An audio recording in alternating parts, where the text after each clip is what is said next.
कल रात का एक वाकया है, जिस तरह से आपको बता दें, राजौरी पुंछ हाईवे और एक जगह सियोट, इस एरिया में एक नौजवान पुलिस उनको गिरफ्तार करती है और उसके बाद पुलिस अपने साथ उसको नाके में ले जाती है और नाके के दौरान रात भर वहां रहता है और सुबह जब वो देखते हैं तो उसकी मृत्यु हो चुकी होती है। लेकिन पुलिस इससे पहले क्या कुछ मामला था, लेकिन एसएसपी जो राजौरी थे उन्होंने एक बड़ा जो है वो कदम उठाया है। आज सुबह की अगर बात करें तो 2 हेड कांस्टेबल और एक एएसआई जो कि अभी तक इस मामले में सस्पेंड कर दिए गए हैं। पूरा क्या कुछ मामला हुआ, कहां से वो व्यक्ति उठाया गया, कहां किस पुलिस स्टेशन में शिफ्ट किया गया या उनके पेरेंट्स तक ये बॉडी पहुंचाई गई, इन सब पे हमारे से बातचीत करने के लिए मौजूद हैं वहां के एक नागरिक है। इनसे बातचीत करेंगे और पूरा जो मामला है इनसे ही जानने की कोशिश करेंगे। सर, सबसे पहले आपका नाम? मेरा नाम एडवोकेट गुरदेव सिंह ठाकुर है जी। मैं राजौरी, मेरे एरिया का ही ये नौजवान लड़का था। हमारी डगल हलाल एरिया है। देखिए, ये डगल हलाल से लड़का आया था सुंदरबनी, वहाँ प्राइवेट शॉप पे काम करता था अपनी रोजी रोटी कमाने के लिए। और 13 तारीख शुक्रवार को लोहड़ी के दिन ये अपने घर लोहड़ी का फेस्टिवल मनाने जा रहा था अपने माँ बाप के साथ, अपने परिवार के साथ। और जब रास्ते में सियोट ये पहुंचा तो वहाँ जो पुलिस का कहना है कि ये अनकॉन्शियस था, इसने ड्रिंक वगैरह की हुई थी, तो किसी ने पुलिस को फ़ोन किया कि इस लड़के को अपनी कस्टडी में लिया जाए, इसको रखें। तो वहाँ से पुलिस आती है और उसको उठा के ले जाती है जी। और जब सुबह वो लड़का ना तो घर पहुँचता है, तो घर से उसका भाई जो उसका पता लेने के लिए आता है कि वो सुंदरबन से निकल चुका है और घर भी नहीं पहुँचा, वो कहाँ गया जी। तो सुबह जब ये वाकया का शाम का है, ये 13 तारीख का है। अच्छा, 13 तारीख का। तो 14 को वो आता है, 13 तारीख को आता है भाई, आता है तो पता करता है, तो उसको पता चलता है, लोग कहते हैं कि रात को पुलिस के हवाले किया था हमने। ठीक है। तो जब वो जो धर्मसाल पुलिस स्टेशन है उसका एक नाका लगता है बाखर में जी। जो वहाँ पे चौकी है उनकी, वहाँ पे उसने पता किया तो उसको वहाँ एक जो स्लीपिंग बैग में उसको रखा हुआ था, तो उन्होंने वहाँ पे कहा कि ये आपका भाई जो है ये डेड है, ड्रिंक वगैरह की थी रात की, तो आप इसको ले जाओ। अच्छा। तो साथ में एक कांस्टेबल लगाया, गाड़ी की, पुलिस ने ही गाड़ी की, प्राइवेट गाड़ी की, तो उसको बैठा के ले गए। उसके भाई को उसका मुंह नहीं देखने दिया। तो जब रास्ते में पहुंचे, एक जगह आती है बांडी गाला, वहाँ पे उसको उतारा, कहा कि आप इसको आप टेम्पो में रख के ले जाओ, हम वापस जा रहे हैं। अच्छा। पुलिस का जो कांस्टेबल था और ड्राइवर था वापस आ गए। तो वहाँ जब उसी एरिया के लोग इस टेम्पो में बैठे थे, उन्होंने देखा यार देखें तो सही इसमें क्या, इसकी हालत क्या है। तो जब वो स्लीपिंग बैग खोल के देखा तो वो ऑलरेडी डेड था। तो उसके बाद लोगों को पता लगा, रात को तो उन्होंने डेड बॉडी वहीं रखी और सुबह 14 तारीख को वो डेड बॉडी उन्होंने ला के रखी सियोट में। वहाँ पुलिस ने नाका वगैरह लगा दिया, बंद कर दिया। लोगों की यही डिमांड थी कि आखिर पता चलना चाहिए कि किन कंडीशंस में उसकी मौत हुई। अगर पुलिस ने उसको कस्टडी में लिया था, एक 23 साल का नौजवान था, तो पुलिस को चाहिए था कि उसका मेडिकल चेकअप करवाते, हॉस्पिटलाइज करते उसको और उसके बाद आगे वाली कार्रवाई करते। लेकिन उसको वहां से उठा के इस ठंड में नाके पे रखा। हमें तो लगता है कि शायद वो रात को बाहर रखा होगा, जब उसको बैठा के रखा, किन हालात में उसकी मौत हुई। हमारी पुलिस से तो जो पुलिस ने एक्शन लिया, हमने आज पढ़ा कि एक एएसआई रैंक के ऑफिसर को और 2 हेड कांस्टेबल को सस्पेंड किया गया है। देखिए, सस्पेंशन इसका हल नहीं है। हमारी ये डिमांड है। नहीं, सबसे पहले मुझे बताएं, उस बॉडी को फिर घर तक पहुंचाया गया? और जैसे आपका कहना है कि रोड्स पे भी आए बाहर सियोट पे, फिर कल लोग रोड पे आए। अच्छा। लोगों ने रोड बंद कर दी, 7 घंटे राजौरी पहुंच जो हमारा हाईवे बंद रहा।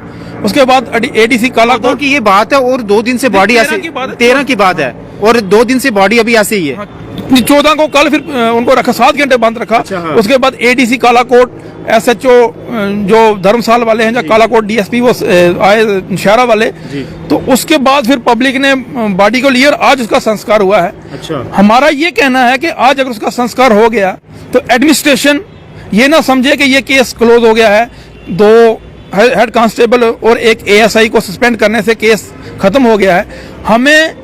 हम ये चाहते हैं कि पुलिस क्रिस्टल क्लियर सामने आए कि आखिर हुआ क्या, किन हालात में उसको कस्टडी में रखा गया, तो क्यों उसको हॉस्पिटल में नहीं लिया गया। और दूसरी हमारी डिस्ट्रिक्ट एडमिनिस्ट्रेशन से ये अपील है कि एक कम से कम एडीसी रैंक के ऑफिसर से इसकी इंडिपेंडेंट इंक्वायरी कराई जाए 2-4 दिन, 1 हफ्ते में, ताकि सब कुछ क्लियर हो जाए कि आखिर हुआ क्या, किन हालात में उस नौजवानों की मौत हुई। और जिन्होंने उनको उठाया होगा, पुलिस ने अपनी नेग्लिजेंस तो मान ली है, 3 बंदे सस्पेंड किए हैं। लेकिन एक बात और है सर, जम्मू कश्मीर हमारी पुलिस बहुत अच्छा काम करती है, कर भी रही है, लेकिन अगर उस व्यक्ति ने, उस नौजवान ने ड्रिंक करी थी, सबसे पहले अगर उसकी हालात ठीक नहीं थी, हॉस्पिटलाइज करना था, उसके बाद जो अपनी कार्रवाई है वो करनी चाहिए थी। लेकिन हालांकि इसके बावजूद उसको पूरी रात वहां नाके पे बैठाया गया, क्या पता ठंड की वजह से बेचारा वो उसकी मृत्यु हो गई। देखिए, यही हम जानना चाहते हैं कि आखिर पुलिस की नेग्लिजेंस हुई तो क्यों हुई। जब पुलिस ने, किसी ने ड्रिंक की हो, कुछ की हो, वो अलग केस बनता है, लेकिन किसी को अगर पुलिस के स्टडी में कोई आता है तो पहला तो यही होता है कि उसको हॉस्पिटल में मेडिकल चेकअप के लिए जाता है, नहीं है हॉस्पिटलाइज किया, लेकिन उसको नाके पे रख के उसको मार देना।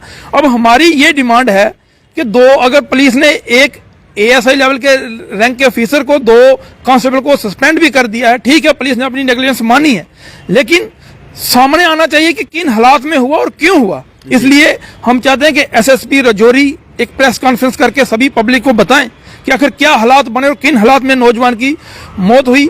पुलिस के जो ऑफिसर सस्पेंड किए गए उनको अपनी जगह पुलिस सजा दी है, लेकिन वो माँ बाप, वो परिवार जिनका नौजवान, एक 23 साल का नौजवान इस दुनिया से चला गया, और एक इतने बड़े त्यौहार जो घर में मनाने जा रहा था और उनके घर वो आदमी की दूसरी लाश पहुंचती है, आप बताओ कि उस परिवार पे क्या बीती होगी।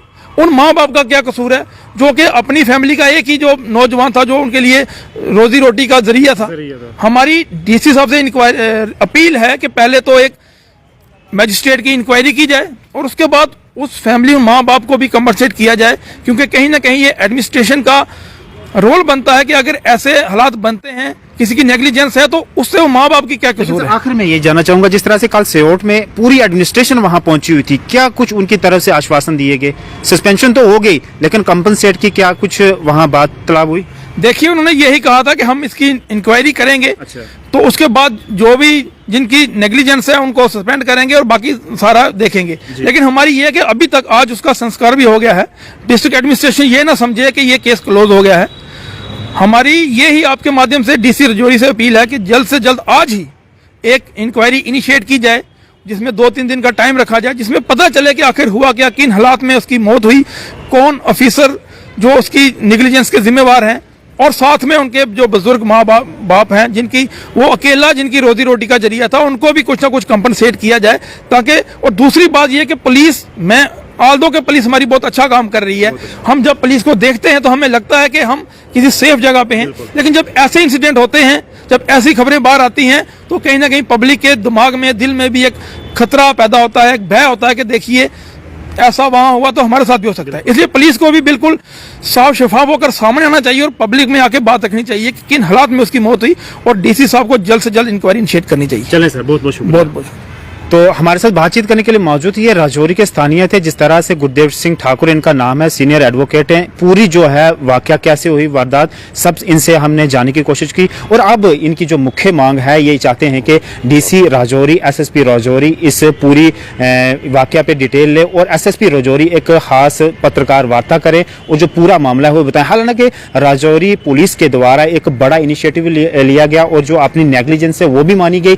2 जो है हेड कांस्टेबल को अभी तक सस्पेंड किया गया, एक ASI जो इन्वॉल्व थे उनको भी सस्पेंड किया गया, लेकिन अब ये कहते हैं कि जिस तरह से उनके फैमिली मेंबर में एक ही नौजवान था जो कमाई करने वाला था और अपने बूढ़े माँ बाप की जो रोजगार का जो जरिया था, अब उनके रोजगार का जरिया वो भी छीना गया। हम चाहते हैं, हमारी मांग है DC राजौरी से, SSP राजौरी से और जितनी भी एडमिनिस्ट्रेशन है हमारे जम्मू कश्मीर से, उन लोगों को इनको कंपनसेट दिया।